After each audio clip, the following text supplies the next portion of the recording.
The year is 1478. A stone chamber beneath the ducal palace in Milan. Water drips somewhere in the darkness, each drop echoing off walls that have absorbed screams for 3 generations. The smell hits you before your eyes adjust. Copper and rust and something else, something organic and wrong. The kind of smell that makes your body want to run before your mind understands why. A man named Giovanni Borromeo hangs suspended from the ceiling by his wrists, which are bound behind his back. He has been hanging for 6 hours, his shoulders dislocated within the first 20 minutes. That was the easy part. What comes next will take 3 days. And Giovanni, a minor clerk accused of stealing 12 florins from the treasury, will confess to crimes he never committed, implicate friends who are completely innocent, and beg for a death that will not come quickly. The torturer, a man named Abramo, who inherited this position from his father, who inherited it from his father before him, approaches with an instrument that looks almost medical in its precision. He has done this 437 times. He knows exactly how much pain the human body can endure before the mind breaks completely. He knows the precise moment when a man stops being a person and becomes simply meat that screams. And he knows that moment is still many hours away for Giovanni. What Abramo does not know, what he cannot know, is that archaeologists will discover this chamber 500 years later. They will find instruments so sophisticated in their cruelty that modern engineers will struggle to understand their full function. They will find bones with marks that tell stories of suffering so prolonged and systematic that forensic specialists will need therapy after completing their analysis. They will find records, meticulous records, documenting every session in detail that reveals medieval torturers understood human anatomy and psychology with terrifying precision. The medieval period was not an age of random brutality. It was an age of industrialized suffering. An age when the science of pain was studied and refined with the same dedication that scholars brought to theology or philosophy. An age when causing maximum agony while keeping victims alive for maximum duration was considered a professional skill worthy of family dynasties and guild memberships. Here is what you need to understand before we go any further. Everything you think you know about medieval torture is wrong. Not because it was less brutal than popular culture suggests, because it was worse. Systematically, scientifically, incomprehensibly worse. The devices you have seen in museums, the iron maidens and the racks and the thumbscrews, those were the simple tools. The common instruments used for everyday interrogation. What I am about to show you goes far beyond those familiar horrors into territory that medieval authorities themselves considered so extreme that records were often destroyed to prevent public knowledge. Tonight you will learn about 20 torture methods that most historians do not discuss in detail. You will discover why certain instruments were designed to keep victims alive and conscious for weeks of continuous agony. You will understand how medieval executioners calculated pain the way engineers calculate stress loads, with mathematical precision and professional pride. You will see evidence that some techniques were so sophisticated they exploited neurological responses that modern science only identified in the 20th century. Some of what you are about to hear was hidden deliberately because medieval authorities feared public reaction. Some was lost because the church destroyed records that made Christianity look complicit in atrocities. Some survived only in fragments, in personal diaries of witnesses, too horrified to stay silent, in medical texts that documented injuries without explaining how they occurred, in archaeological evidence that tells stories written records tried to erase. If you find yourself thinking that cannot be real or they would never go that far, remember that every torture method I will describe tonight is documented in primary sources. Every instrument has been found in archaeological excavations. Every technique has left physical evidence on skeletal remains that modern forensic scientists have analyzed and confirmed. Before we descend into this darkness together, if you appreciate content that reveals the hidden truths of history, consider subscribing and hitting the notification bell. Comment below telling me where in the world you are listening from.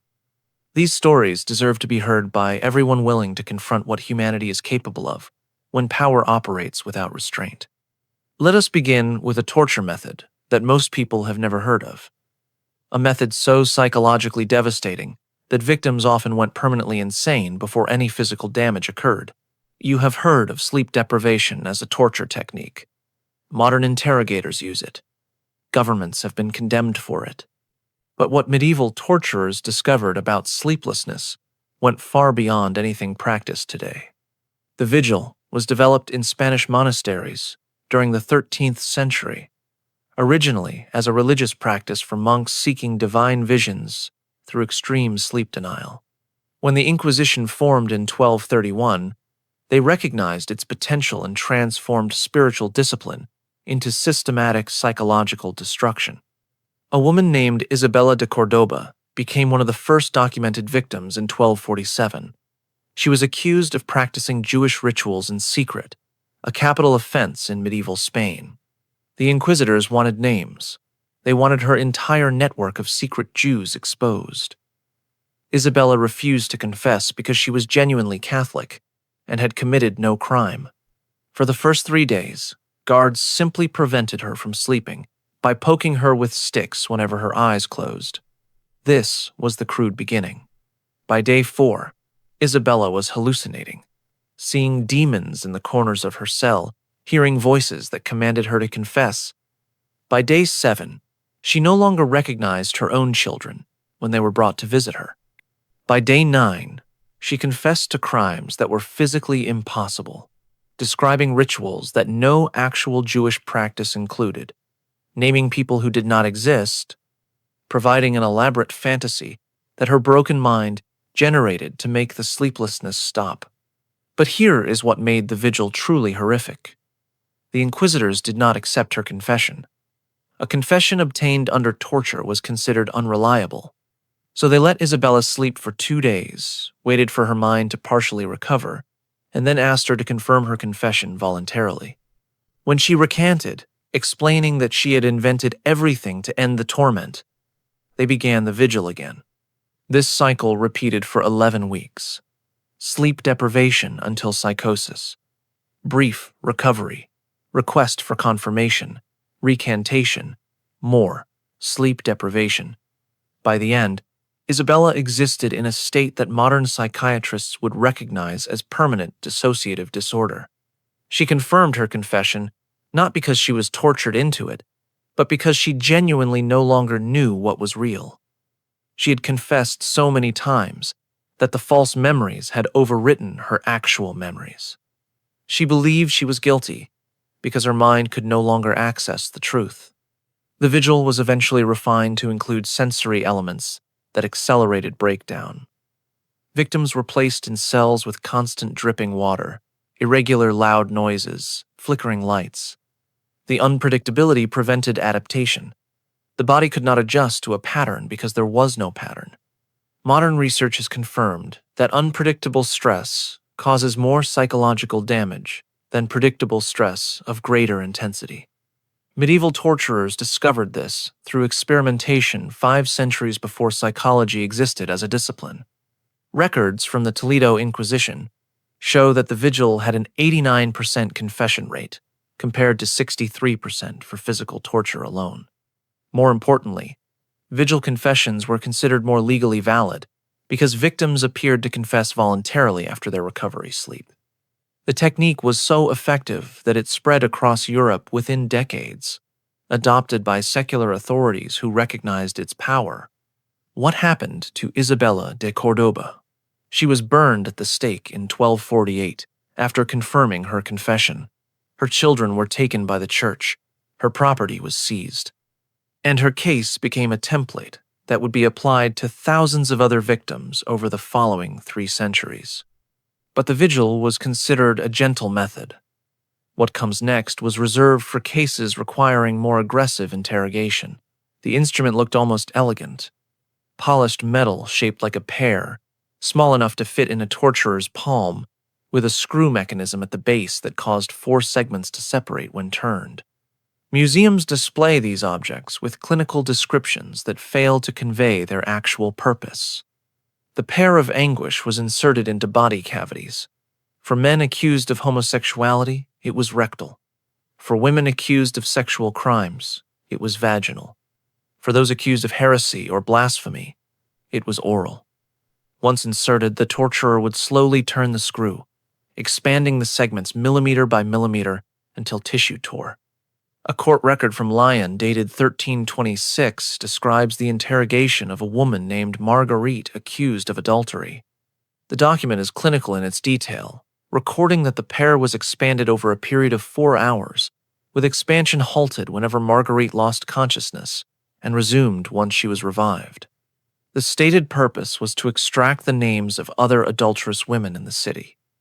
The actual purpose, evident from the document's gleeful tone, was punishment through suffering that would leave permanent damage. What makes this instrument particularly horrifying is its precision. The expansion was controlled through gear mechanisms that allowed adjustments of fractions of millimeters. Torturers could maintain a victim at the edge of tissue failure for extended periods, maximizing pain while preventing the merciful release of severe injury.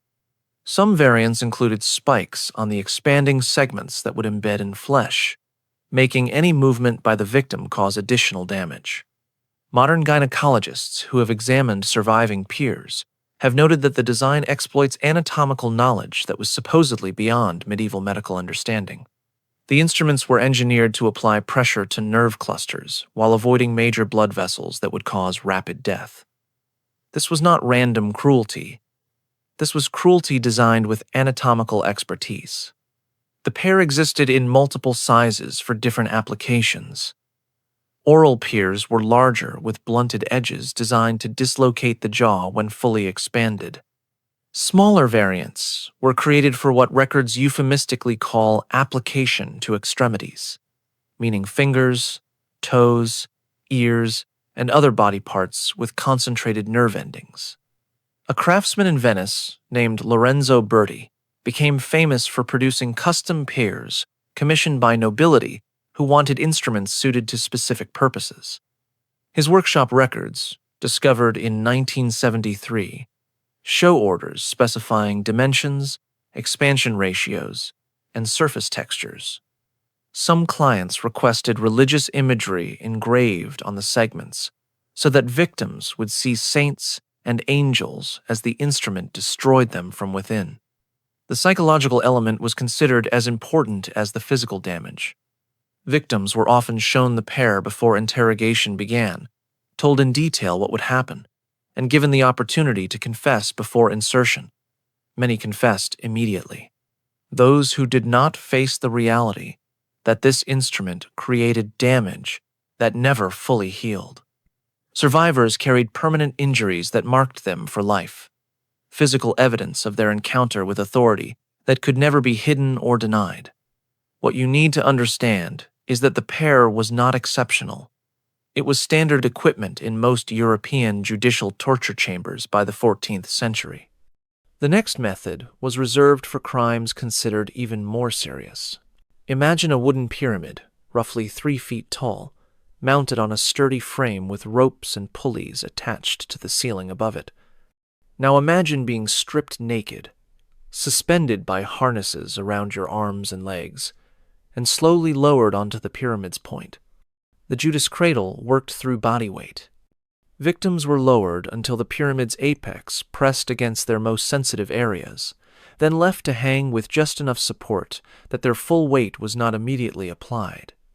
Over hours, exhaustion would cause their muscles to fail, lowering them further onto the point. The torture was essentially self-inflicted, as the body's inability to maintain suspension caused progressive impalement. A Florentine banker named Aldo Grimaldi experienced the Judas cradle in 1411 after being accused of financial crimes against the Medici family. Court records show he was suspended for 9 hours on the first day, 8 hours on the second, and 11 hours on the third before confessing to embezzlement he may or may not have actually committed. The confession became irrelevant when he died of infection 16 days later. his internal injuries having become septic despite the physician's attempts at treatment. The genius of the Judas cradle, if such a word can be applied to something so monstrous, was its efficiency. Unlike methods requiring constant attention from torturers, the cradle worked automatically. A single guard could monitor multiple victims simultaneously, only intervening to raise them slightly when unconsciousness threatened to end the session prematurely. Records from the judicial prison in Nuremberg show that one torturer successfully managed 4 cradles operating simultaneously, checking on each victim in rotation to ensure maximum suffering with minimum staff. The device was also valued for leaving no visible external injuries. Victims could be displayed publicly after interrogation without obvious signs of torture, maintaining the legal fiction that confessions were voluntary. Internal damage was invisible to observers. This made the Judas cradle particularly popular for extracting confessions from nobility or clergy whose torture needed to be deniable. Variations existed across Europe. The Italian version typically had a sharper point and was used for shorter, more intense sessions. The German version, called the Judas Wieg, featured a blunter point and was designed for extended torture lasting days. The Spanish introduced a refinement where the pyramid could be heated, adding burning to the existing trauma. What the archaeological record shows is that many victims of the Judas cradle never stood trial. The injuries were often fatal regardless of what they confessed or how quickly they confessed it. The device was not really about extracting information. It was about demonstrating what authority could do to those who challenged it. The confession was almost incidental to the real purpose, which was the suffering itself. But compared to what comes next, the Judas cradle was almost merciful in its relative speed. This section will be difficult. What I am about to describe was used almost exclusively on women, and its purpose went beyond interrogation into pure punishment designed to destroy femininity itself. The breast ripper was exactly what its name suggests. Iron claws, often heated until glowing, attached to handles that allowed torturers to grip and tear breast tissue. The device was used on women accused of adultery, self-induced abortion, heresy, witchcraft, and in some cases simply for being unmarried past a certain age. A woman named Agnes Bernauer was subjected to the breast ripper in Bavaria in 1435. Her crime was marrying above her station. She was a commoner who had secretly married Duke Albert III, and when the Duke's father discovered the marriage, he had Agnes arrested on fabricated charges of witchcraft. The torture served no interrogation purpose. There was nothing to confess.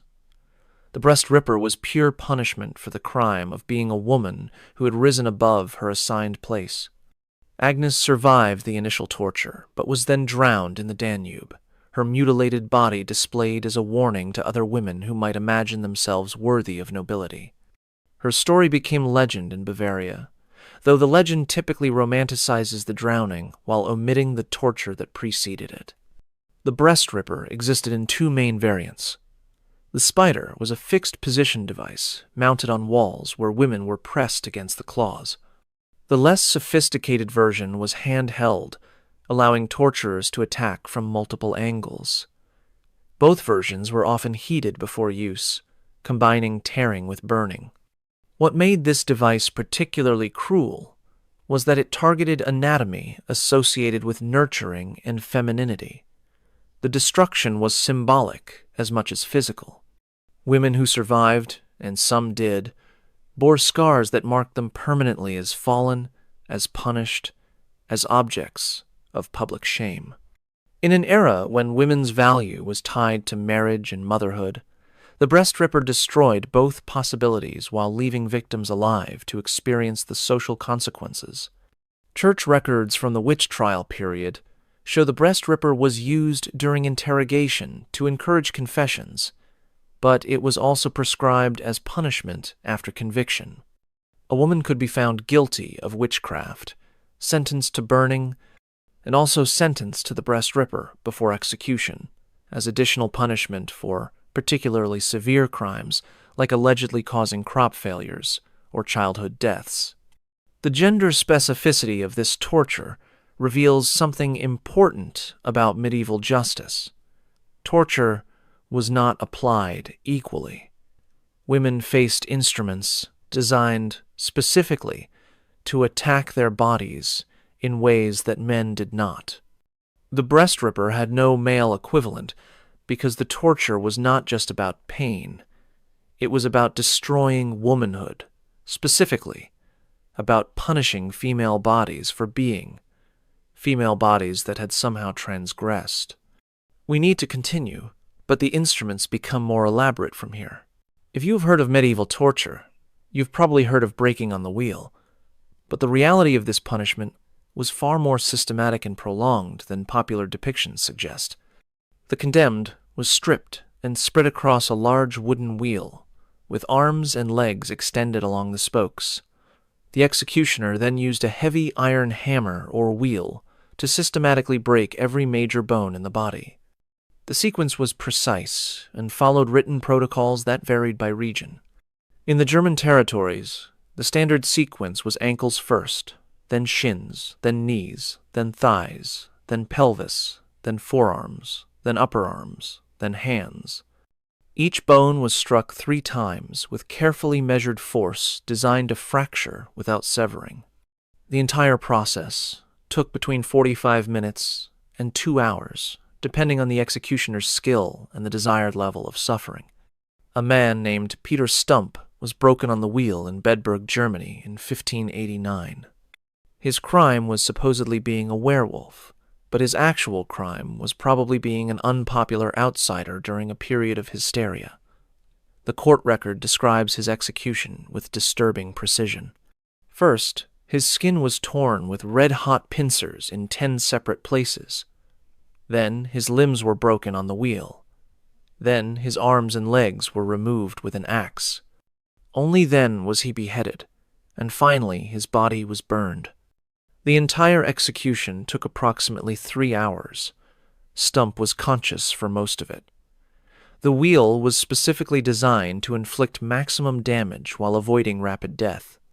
Breaking bones is agonizing, but it rarely causes immediate death unless major blood vessels are severed. The protocol avoided the heart, the neck, and the major arteries precisely so that victims would remain alive and aware throughout. But breaking was only the first part. After the bones were shattered, the body was woven through the wheel's spokes, threading ruined limbs between the wooden bars to create a display. The wheel was then mounted on a tall pole and left in public view. Some victims died within hours from shock or blood loss. Others survived for days, exposed to the elements, their broken bodies unable to move while birds began feeding on them while they still lived. A French court record from Toulouse documents a man who survived on the wheel for 9 days before finally dying.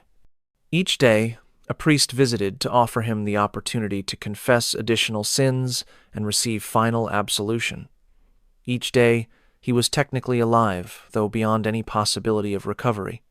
The priest's diary describes the smell, the sounds, the progressive deterioration of a human body that was no longer really human but not yet permitted to be dead. The wheel was public entertainment. Crowds gathered to watch executions, and the display afterward served as ongoing warning. Children grew up seeing broken bodies mounted on wheels at city entrances. The sight became so normal that medieval art often includes wheel displays in background scenes of everyday life, casual evidence of state power's ultimate expression. What we know from medical analysis of skeletal remains is that the wheel was remarkably effective at causing suffering without causing death. Bones healed incorrectly if victims survived long enough, creating twisted masses of calcified tissue that would have been agonizing even during recovery. Some victims were taken down from wheels and survived, living the remainder of their lives as permanently disfigured warnings. The next method worked on similar principles, but applied them internally. This technique required no specialized equipment: a bucket, a rat, fire, and time. The victim was restrained on their back, unable to move. A metal bucket or cage was placed on their abdomen, open side down, with a rat trapped inside. Fire was then applied to the outside of the container, heating the metal and the air within. The rat, desperate to escape the heat, would dig downward through the only soft surface available: human flesh. A political prisoner in the Tower of London reportedly experienced this torture in 1328, though records are deliberately vague about identities during this period. What survives is a physician's description of the aftermath. The rat had burrowed completely through the abdominal wall before dying of heat exhaustion inside the body cavity. The victim survived the initial torture, but died of infection 17 days later, despite the physician's attempts to remove the animal's remains. The psychological element was as devastating as the physical damage. Victims were fully aware of what was happening, but unable to prevent it. They could feel the rat's claws and teeth. They could hear it panicking. They knew exactly what was coming as the heat increased and the animal grew more desperate. Many victims confessed before the fire was even lit, the anticipation proving more effective than actual application. Medieval torturers discovered that smaller rats burrowed faster but caused less damage. Larger rats took longer to begin digging, but created wounds that were almost always fatal. The choice of rat became a decision about whether the torture's purpose was confession or death. Some records indicate that pregnant rats were preferred because their desperation to protect offspring made them dig more frantically. Variants of this torture appeared across Europe and Asia independently, suggesting that multiple cultures discovered the same horrific principle without direct contact. The Persians used a similar technique with honey and insects. The Chinese developed methods using bamboo shoots that grew through living bodies over weeks. The commonality reveals something disturbing about human creativity applied to causing suffering. What modern forensic pathologists find most remarkable is that some victims of rat torture survived. Their bodies healed around wounds that should have been invariably fatal. The human capacity for survival apparently exceeded even medieval torturers' understanding. These survivors carried scars and internal damage that marked them permanently, living evidence of what they had endured. But the rat torture, while horrifying, was relatively quick. The next method was designed to extend suffering over weeks or months. The rack is famous for stretching bodies. The scavenger's daughter did the opposite. It compressed them. Invented by a lieutenant of the Tower of London named Skevington during the reign of Henry VIII, this A-frame device forced victims into a crouched position, then applied metal bars that pressed the body inward. The head was forced down toward the knees. The arms were crushed against the torso. Breathing became progressively more difficult as the compression increased. Unlike stretching, which damages joints and eventually tears tissue, compression affects every system simultaneously. The lungs cannot fully expand. Blood circulation becomes restricted. Internal organs are pressed together. The pain is diffuse and inescapable, coming from everywhere at once rather than specific points. A Catholic priest named Thomas Cottam was subjected to the scavenger's daughter in 1582. His crime was practicing the wrong version of Christianity in Protestant England. Records indicate he was compressed for several hours until blood flowed from his nose, ears, and other orifices. He still refused to reveal the locations of other Catholic priests. The torture was repeated on 3 separate occasions before his eventual execution by hanging and quartering. What made the scavenger's daughter particularly effective for extracting confessions was its reversibility. Unlike torture that caused permanent damage immediately, compression could be increased gradually and reduced if the victim began cooperating. This allowed torturers to demonstrate their power, achieve partial confession, ease pressure as reward, then increase again when victims stopped cooperating. The cycle could continue for days or weeks with the same victim. Medical experts who have studied the device note that prolonged compression causes damage even when visible bleeding does not occur. Compartment syndrome, where muscles are damaged by sustained pressure, was almost certainly a common outcome. Victims who survived might have retained their confessions but lost the use of limbs that had been compressed too long.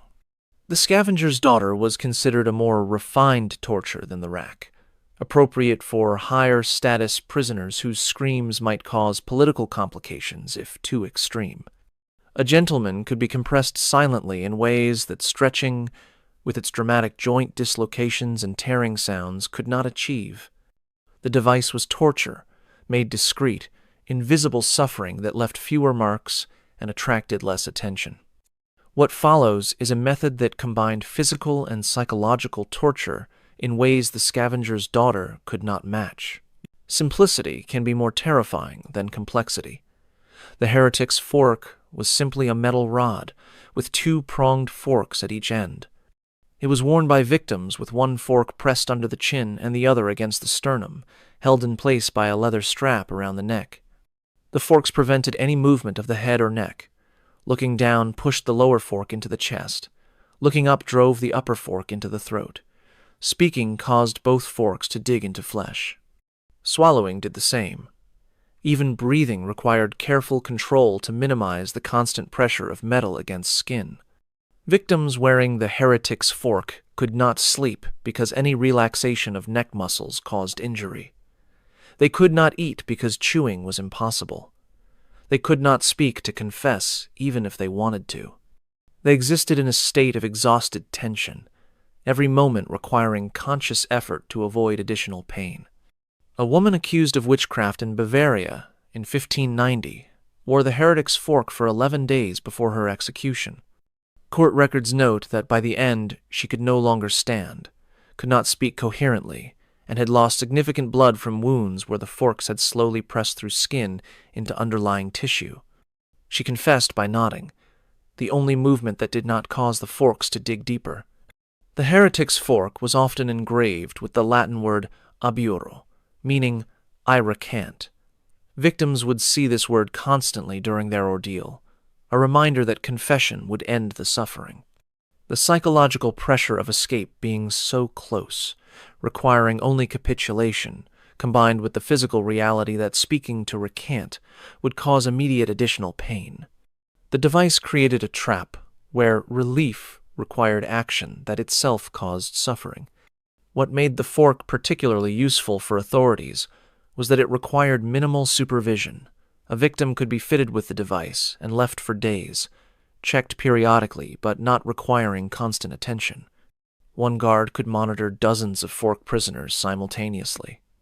The torture was essentially automated, the victim's own body movements, determining how much suffering they experienced. Some variants included longer forks, designed to penetrate through the throat into the mouth or through the chest wall toward internal organs. These versions were for execution rather than interrogation, the fork becoming a method of slow impalement that could take days to prove fatal.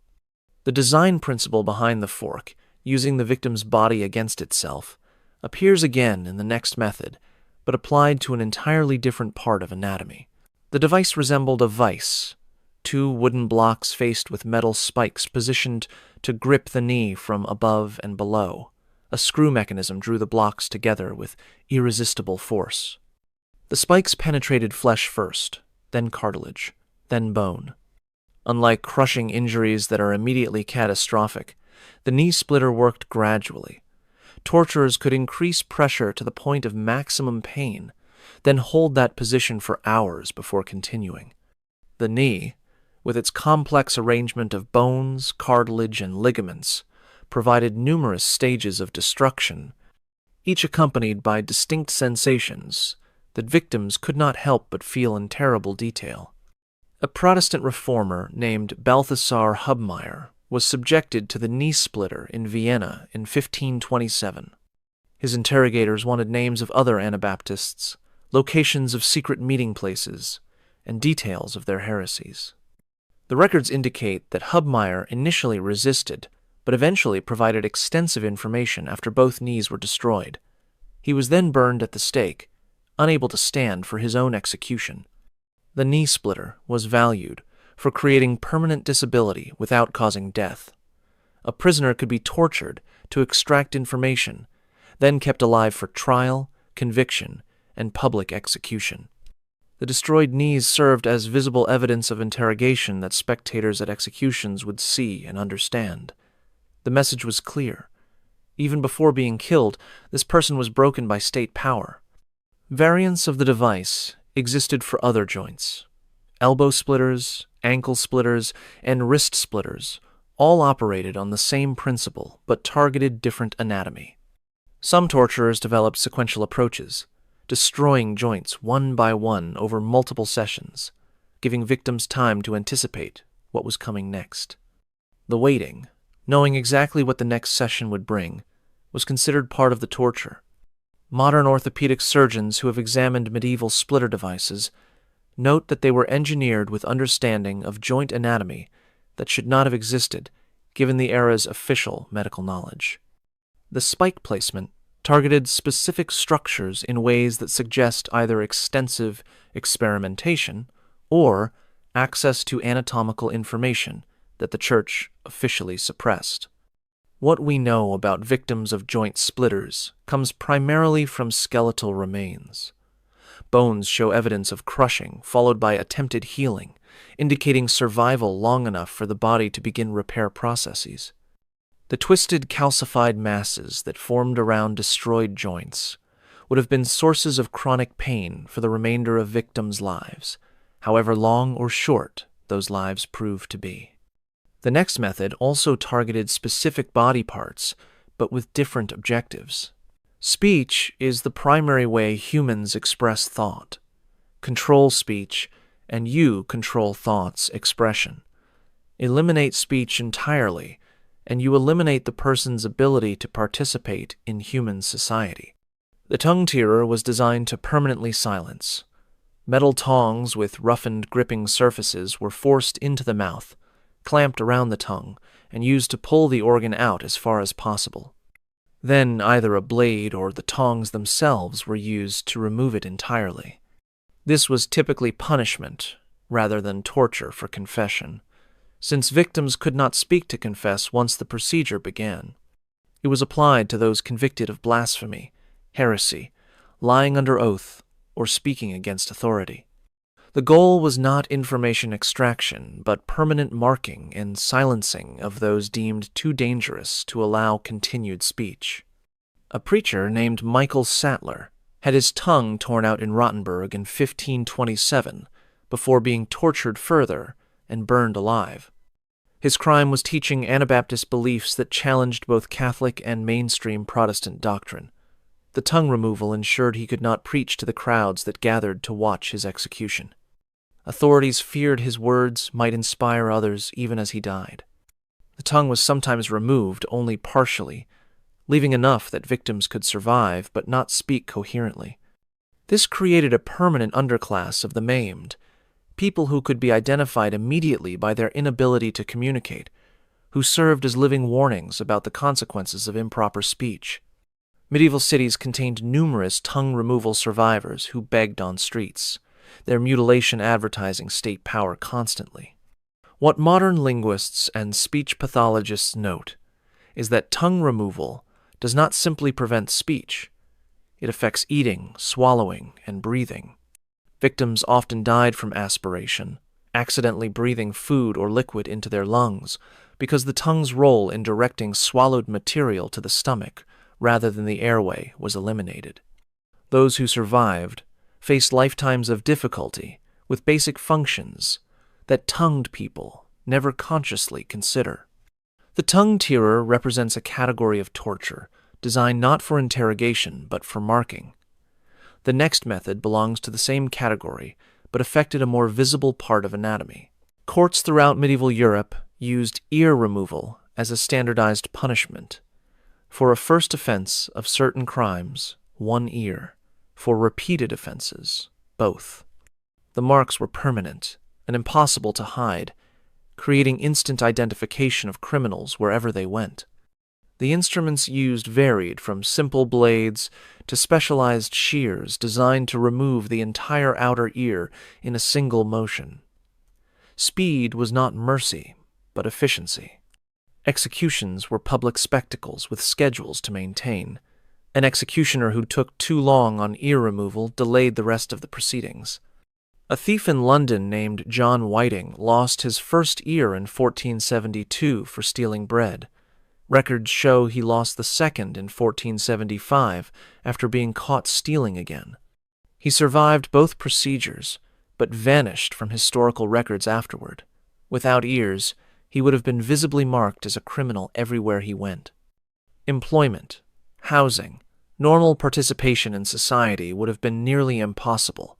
The punishment did not end with the cutting. It continued every day for the remainder of his life. The psychological impact of facial mutilation was well understood by medieval authorities. Ears were removed publicly, with crowds watching, specifically because the public nature of the shaming was considered part of the punishment. The victim's community saw them marked. The memory of that public degradation would follow the victim forever, recalled every time someone noticed their missing ears. What made ear removal particularly effective as punishment was its visibility combined with survivability. Unlike tortures that risked death, ear removal almost never proved fatal. Victims lived to be marked, lived to be recognized, lived to serve as constant advertisements for the consequences of crime. A man without ears walking through a market communicated state power more effectively than any proclamation. Variants included removal of the nose, which was applied for sexual crimes, and was even more disfiguring than ear removal. Some jurisdictions combined both, creating victims whose faces announced their crimes permanently. The creation of permanent visible underclasses served social control functions that extended far beyond punishing individual criminals. But these marking punishments, while cruel, were quick. The next method was designed to last. You have seen pictures of the Iron Maiden, the upright cabinet shaped like a woman, the spikes lining the interior, the horrifying implication of being enclosed inside while metal points penetrate from every direction. Here is what most people do not understand about the Iron Maiden. The spikes were not designed to kill quickly. They were designed to penetrate specific depths at specific locations, missing vital organs while piercing flesh in places that maximized pain, while minimizing rapid blood loss. The authentic Iron Maiden, as opposed to later recreations designed for exhibition rather than function, featured spikes of varying lengths positioned to avoid the heart, major arteries, and other structures whose damage would cause quick death. Longer spikes penetrated through limbs, pinning victims in place. Shorter spikes pressed into torso areas where nerve density was high, but vital organ damage was unlikely. A court record from Nuremberg, though some historians dispute its authenticity, describes an Iron Maiden execution in 1515. The victim, a coin counterfeiter, was placed inside, and the door closed slowly over a period of 2 hours. Each partial closing drove spikes deeper. Confession opportunities were offered between each stage. By the time the door was fully closed, the counterfeiter had confessed, named accomplices, and revealed locations of forging equipment. He survived inside the Maiden for 3 days before dying of blood loss and infection. The psychological element was as important as the physical damage. Victims were enclosed in complete darkness. They could not see what was happening to their bodies, only feel it. The disorientation of blindness combined with pain from multiple points created maximum psychological impact. Some victims reportedly went insane before dying, their minds broken by the combination of pain, darkness, and helplessness. Modern metallurgists who have examined authentic Iron Maiden fragments note that the spikes were precision-crafted, their lengths and positions consistent in ways that indicate deliberate design rather than random placement. Someone calculated exactly how deep a spike could penetrate the thigh without severing the femoral artery, exactly how far into the abdomen a point could extend without perforating the intestines. This was engineering applied to suffering. The Iron Maiden was expensive to construct and maintain. It represented significant investment by authorities who could have chosen simpler, cheaper methods. Its continued use, despite the cost, suggests that its psychological impact on observers, the terrifying spectacle of a person-shaped torture device, was considered worth the expense. The Maiden was propaganda as much as punishment. What follows is a method that required far less investment, but produced equally horrifying results. Sometimes called reverse hanging, the strappado was devastatingly simple. The victim's hands were bound behind their back. A rope was attached to the bound wrists and thrown over a ceiling beam. The victim was then hoisted off the ground by their arms, which were pulled backward and upward behind them. Within seconds, both shoulders would dislocate. The body's weight, suspended from twisted arms, created immediate, catastrophic joint damage. But that was only the beginning. The Inquisition codified strappado into specific levels. First degree, simply hanging for an hour or two. Second degree, adding weights to the victim's feet to increase joint stress. Third degree, dropping the victim suddenly and catching them before hitting the ground, the jerk causing additional damage to already destroyed shoulders. A man named Gian Giacomo Mora was subjected to strappado in Milan in 1630 during the plague panic. Authorities believed the plague was being spread deliberately by plague spreaders and wanted Mora to confess to poisoning wells. Under strappado, he confessed. He named accomplices. He provided elaborate details about a conspiracy that was almost certainly fiction created to make the torture stop. Mora was executed along with several men he had named. Years later, investigation revealed that no plague-spreading conspiracy had existed. Mora and the others had confessed to imaginary crimes because strappado was so effective at producing confessions that it produced false ones as readily as true ones. The reliability problem with strappado was well known to medieval authorities. Numerous legal texts warned that confessions obtained through this method required external verification, but verification was rarely conducted. The confessions satisfied legal requirements regardless of their accuracy, and once confessed, retracting was difficult because recantation could result in additional torture for lying about the initial confession.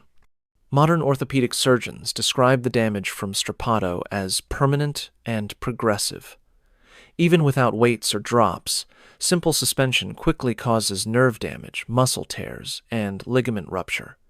Victims who survived often lost use of their arms entirely.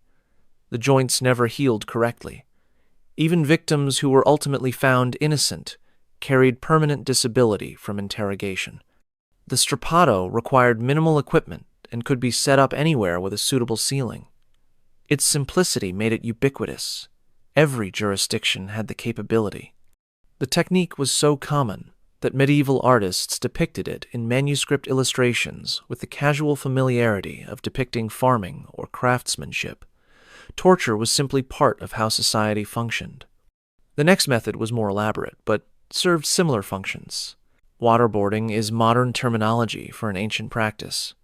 Medieval torturers called it the water cure, the water torture, or simply the question by water. Whatever the name, the principle was identical across centuries. The victim was restrained on an inclined surface, head lower than feet. Cloth was placed over the face. Water was then poured continuously over the cloth, creating the sensation of drowning while preventing actual drowning through careful water volume control. The experience triggers immediate panic responses that victims cannot consciously override.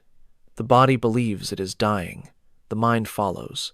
Within seconds, the most stubborn prisoner begins to break. Within minutes, almost anyone will confess to anything. A Spanish Inquisition manual from 1561 provides precise instructions. The cloth must be of linen, positioned to cover nose and mouth completely. Water should be poured in a steady stream from a height of approximately 2 feet. Sessions should not exceed 15 minutes without rest periods to prevent actual drowning. Skilled inquisitors could maintain a victim at the edge of drowning for hours, alternating water torture with brief recovery periods that existed only to allow the process to continue. A woman named Marina de Saavedra was subjected to water torture in Toledo in 1573. She was accused of secretly practicing Judaism while publicly professing Catholicism. Records indicate that she resisted through 3 sessions of water torture before confessing. She was then released because her confession was deemed insufficiently detailed. After further investigation, she was arrested again and subjected to additional water torture. This time, she provided names, dates, locations, and detailed descriptions of rituals. She was burned at the stake in 1575.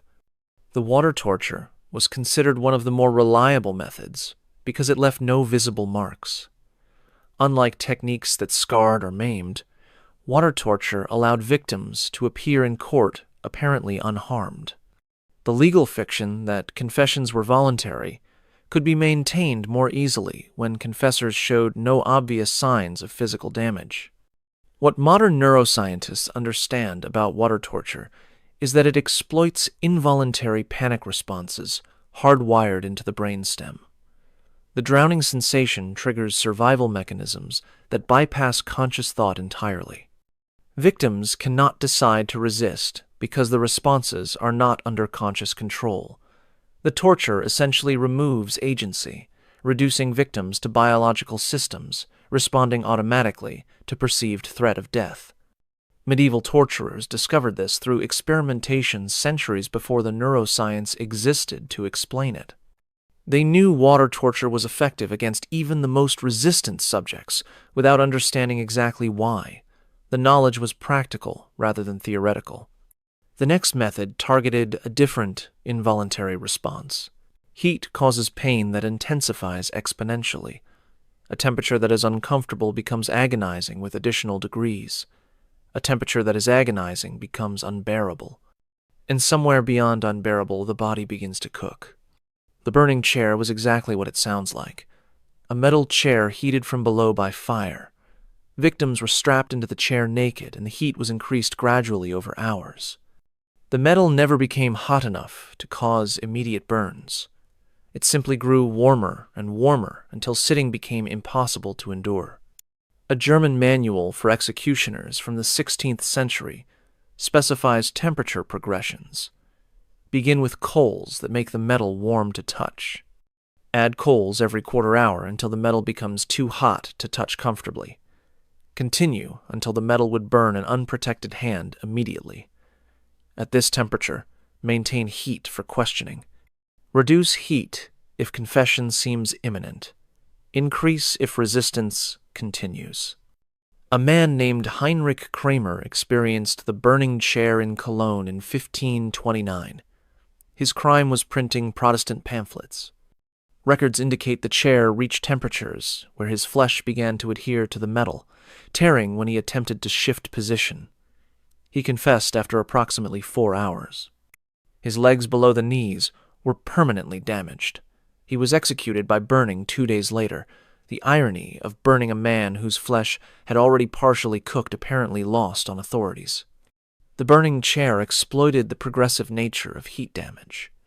Unlike sudden burning, which causes immediate intense pain followed by nerve death, gradual heating maintained pain at maximum levels for extended periods. Nerves remained functional because the temperature was carefully controlled below the threshold that would destroy them. Victims felt everything for hours. Variants included heated metal boots, heated metal crowns, and heated metal gloves. Each targeted specific body parts where nerve density was high and heat sensitivity was extreme. The face, hands, and feet were particular favorites because damage to these areas was more psychologically devastating than damage to the torso. What modern burn specialists note is that the temperatures described in medieval torture records would cause deep tissue damage that extended far below the skin. Victims who survived would have faced months of agonizing healing, infection risks, and permanent scarring that affected function as well as appearance. A man whose feet were cooked in heated boots might never walk normally again, even if he survived all subsequent proceedings. The next method also involved fire, but applied it differently. Marking criminals with hot metal served multiple purposes. It was punishment in itself. It created permanent identification, and it demonstrated authorities' power over bodies in ways that could not be hidden or denied. Branding was standardized across medieval Europe: T for thief, F for felon, M for murderer, B for blasphemer. The letters were pressed into foreheads or cheeks, where they could not be concealed, creating walking advertisements for the consequences of crime. The procedure was public and relatively quick, the iron applied for only seconds. But those seconds were experienced as eternity. The smell of burning flesh filled public squares. The screams echoed off buildings. And afterward, the branded person walked through crowds that parted in disgust and fear, their social status permanently altered by a mark that would never fade. A woman branded in York in 1483 for prostitution bore the letter W for whore on her forehead for the remaining 37 years of her life. Parish records indicate she never married, never found regular employment, never escaped the consequences of those few seconds when hot metal pressed into her skin. The branding took moments. The punishment lasted a lifetime. What made branding particularly effective was its simplicity combined with its permanence. Unlike imprisonment, which ended, or execution, which removed the criminal from society entirely, branding created a permanent, visible underclass of the marked. They remained in society but excluded from it, serving as constant reminders of what authority could do to those who transgressed. Medieval authorities understood that the threat of branding sometimes exceeded the threat of execution in deterrent power. Death ends suffering. Branding initiates decades of shame, exclusion, and difficulty that continues until natural death finally brings relief. Some criminals reportedly preferred execution to branding, understanding that branded survival might be worse than ended life. The marks also served administrative functions. Branded criminals could be identified immediately if they reoffended. The escalating punishment system required knowing a criminal's prior record. Brands provided that record written permanently on bodies, readable by any authority figure anywhere in the realm. What follows is a method that combined the permanence of branding with far greater physical destruction. The removal of skin while the victim remains alive represents one of the most extreme tortures documented in medieval records. The process was exactly as horrifying as it sounds. Careful cutting separated skin from underlying tissue, peeling it away from living bodies in strips or sheets. Flaying typically began at the face. Executioners made incisions around the hairline and chin, then gradually separated the facial skin while victims remained conscious. The process could take hours. Skilled flailers could remove entire faces intact, presenting them to victims before continuing down the body. This was not common torture. It was reserved for crimes considered so severe that normal execution was insufficient: treason against monarchs, rebellion against established order, crimes that threatened the foundations of authority itself. A Hungarian rebel named György Daza was flayed alive in 1514 after leading a peasant uprising. But his flaying included additional elements that elevated cruelty beyond even this already extreme method. He was seated on a heated iron throne. A heated iron crown was placed on his head, and his followers were forced to eat pieces of his flesh as it was removed. 9 of them who refused were executed immediately. The others complied, becoming complicit in their leader's torture as condition of their own survival. The Doza execution was designed to demonstrate absolute power and to traumatize potential future rebels into submission. It worked. Hungarian peasant resistance collapsed for generations. The memory of what had been done to Doza served as warning more effective than any number of ordinary executions could have provided. Flaying victims sometimes survived the initial procedure if it was limited to portions of the body. Survival was not mercy. Skinless tissue is extraordinarily vulnerable to infection. It weeps fluid continuously. It is agonizingly sensitive to any contact, including air movement. Survivors face slow deaths from dehydration, infection, and shock that could take weeks to finally prove fatal. Medieval medical texts describe attempts to treat flaying victims usually prisoners whose interrogators wanted them alive for additional questioning. The treatments were largely ineffective. Without modern understanding of wound care and infection control, flaying was essentially delayed execution regardless of initial survival. The next method was less spectacular, but equally final: strangulation by device rather than hands. The garrote was a seat with a metal collar that could be tightened by a screw mechanism behind the victim's head. Turn the screw, and the collar closes. Continue turning, and the airway closes. Continue further, and the spine can be crushed. What distinguished the garrote from simple strangulation was its controllability. Executioners could tighten to the point of unconsciousness, then loosen to allow recovery, then tighten again. The cycle could continue indefinitely. Victims could be brought to the edge of death repeatedly without crossing over. Spain made the garrote its primary method of execution for centuries. The last execution by garrote in Spain occurred in 1974, making this medieval torture method one of the few that survived into the modern era, virtually unchanged. A man named Salvador Puig Antich died by garrote in Barcelona that year. The executioner, who had performed dozens of similar executions, later described the process in interviews. 7 turns of the screw to unconsciousness, another 3 to death. The entire process took less than a minute in skilled hands. But medieval applications of the garrote were often deliberately prolonged. Political prisoners might experience partial strangulation daily for weeks, their necks bruising and swelling, but death always delayed. The garrote became a tool for breaking resistance through accumulated trauma rather than simply ending lives. The psychological element was significant. Unlike beheading or hanging, which happened quickly, the garrote required the victim to sit in the device, knowing exactly what was about to happen, feeling the collar around their neck, waiting for the first turn of the screw. The anticipation was considered part of the punishment. Women condemned for witchcraft were sometimes executed by garrote before being burned, the strangulation offering a quicker death than the flames would provide. This was considered mercy. The witch was dead before the fire reached her. Her burning body served the public spectacle purpose, without requiring her to experience being burned alive. The simplicity of the garrote, requiring only a chair, a collar, and a screw, made it accessible to any jurisdiction regardless of wealth. While elaborate torture devices required skilled craftsmen and significant investment, the garrote could be constructed by any competent metalworker. Its simplicity contributed to its widespread adoption.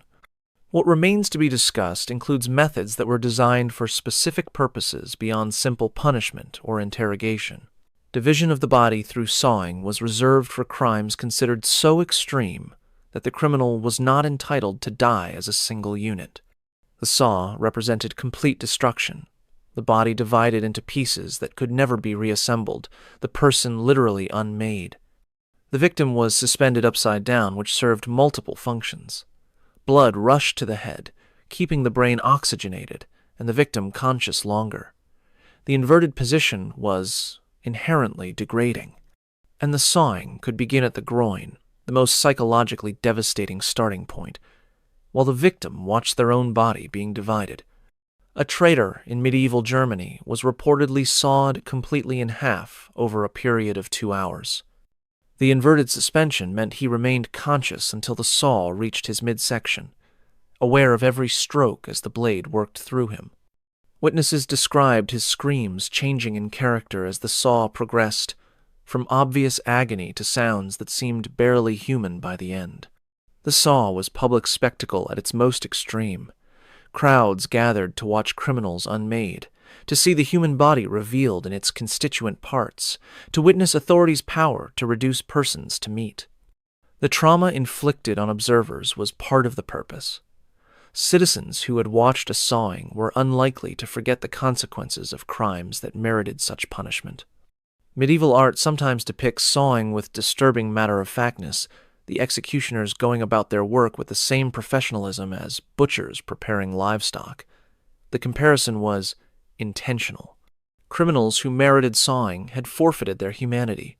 They were animals to be processed, not people to be executed.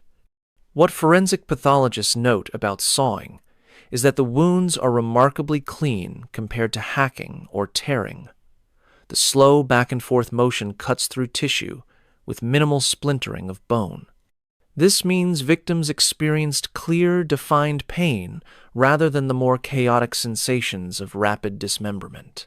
Whether this was better or worse from the victim's perspective is impossible to say. The final method we will examine was designed not to kill, but to keep alive indefinitely in conditions that made death preferable. The word comes from French, oublier, meaning to forget.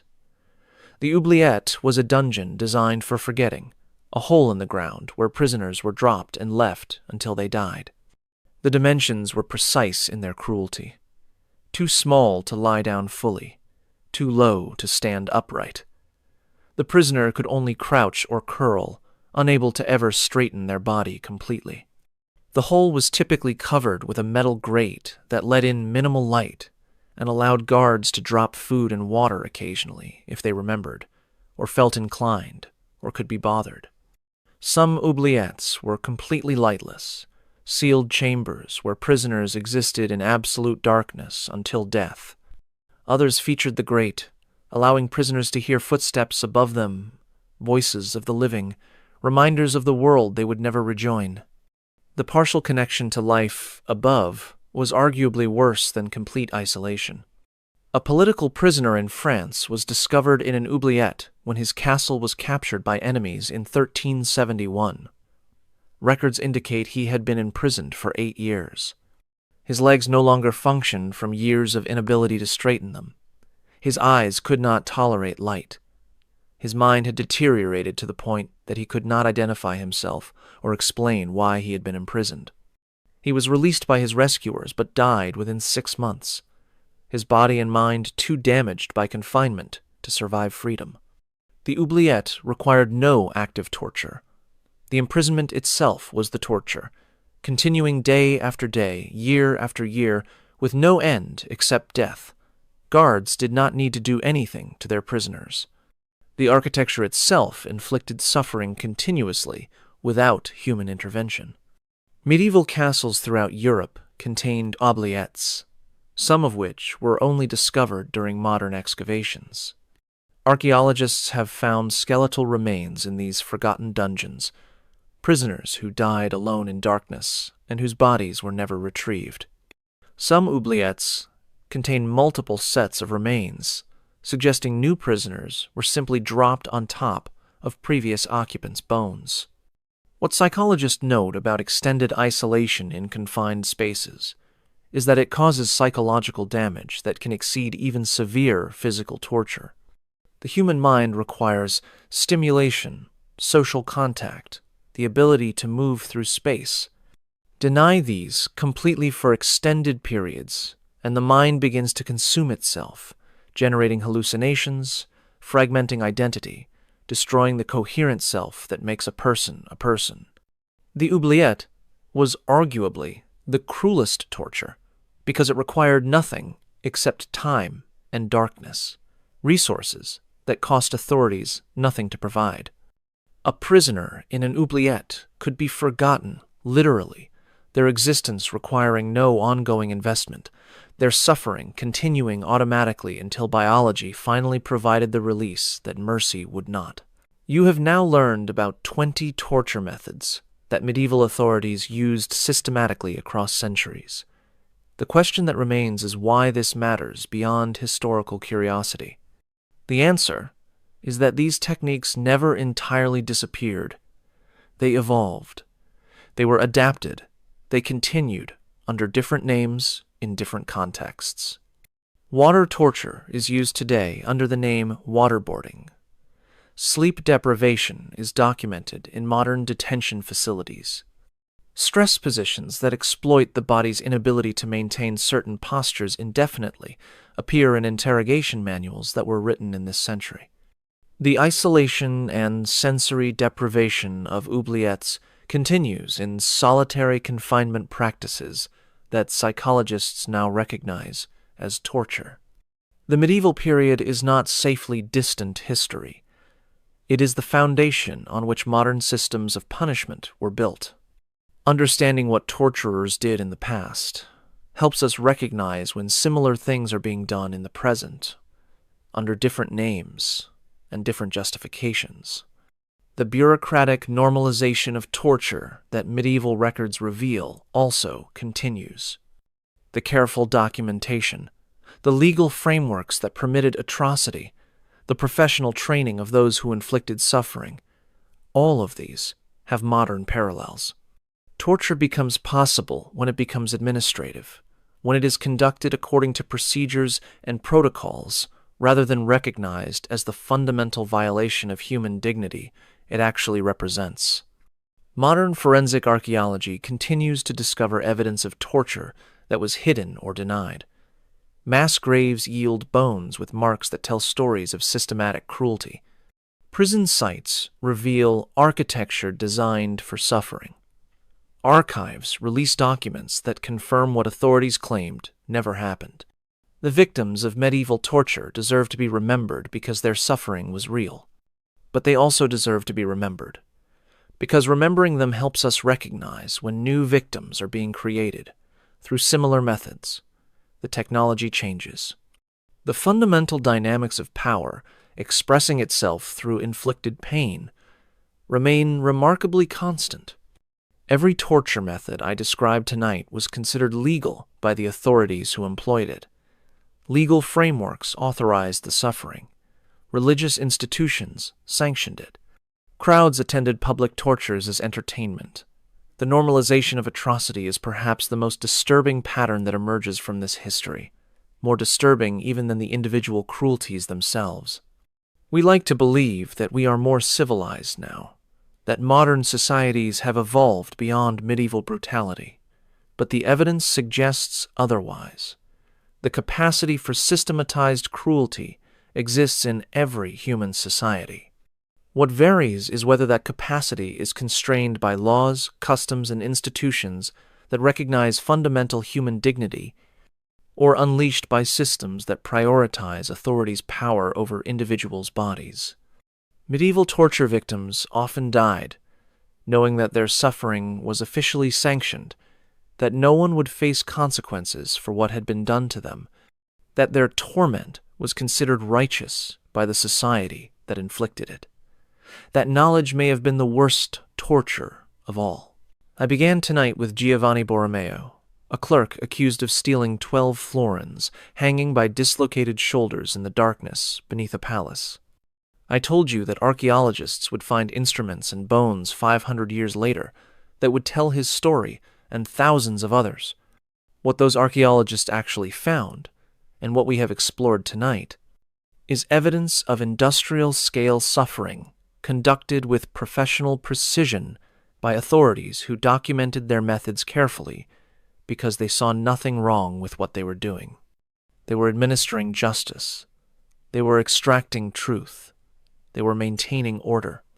The fact that they did so through methods that would be recognized as monstrous by any standard of basic human decency did not trouble them, because the standards themselves did not exist in ways that constrained power. The 20 methods we examine tonight represent only a fraction of what medieval torturers developed. Hundreds of techniques existed, some so specialized they were used only in specific regions for specific crimes. The human creativity applied to causing suffering was essentially limitless, constrained only by anatomy's parameters, and the need to keep victims alive long enough for torture to serve its purposes. The victims were often innocent. The confessions torture produced were often false. The information extracted was often worthless. Medieval authorities knew this. They documented it. They wrote legal treatises about the unreliability of tortured confessions. And they continued torturing anyway, because torture served purposes beyond information extraction. Torture demonstrated power. It created fear. It warned populations about the consequences of challenging authority. It satisfied desires for vengeance and spectacle. It provided legal cover for disposing of inconvenient people. The official purposes of truth, extraction, and justice were always partial at best, pretexts for exercises of power that had darker motivations. Remember Giovanni Borromeo. Remember Isabella de Cordoba, broken by sleeplessness until she confessed to imaginary crimes. Remember Marguerite of Lyon, destroyed from within by the pair. Remember Peter Stump, broken on the wheel for crimes he almost certainly did not commit. Remember Agnes Bernauer, mutilated for marrying above her station. Remember György Doza, flayed alive while his followers were forced to eat his flesh. Remember them because they were real people who experienced real suffering. Remember them because their torturers kept records that allow us to know their names and their fates. Remember them because remembering is the only justice available to those who died in circumstances where justice was never possible. And remember that the systems that tortured them, the laws and customs and institutions that made their suffering not just possible but routine, those systems were created by humans and can be created again by humans wherever power is allowed to operate without accountability. The medieval period ended. The capacity for medieval cruelty did not. If you found this exploration of history's darkness valuable, subscribe to this channel and hit that notification bell. Share this video with anyone who thinks they understand what medieval torture actually involved. Comment below telling me what other dark historical topics you want explored.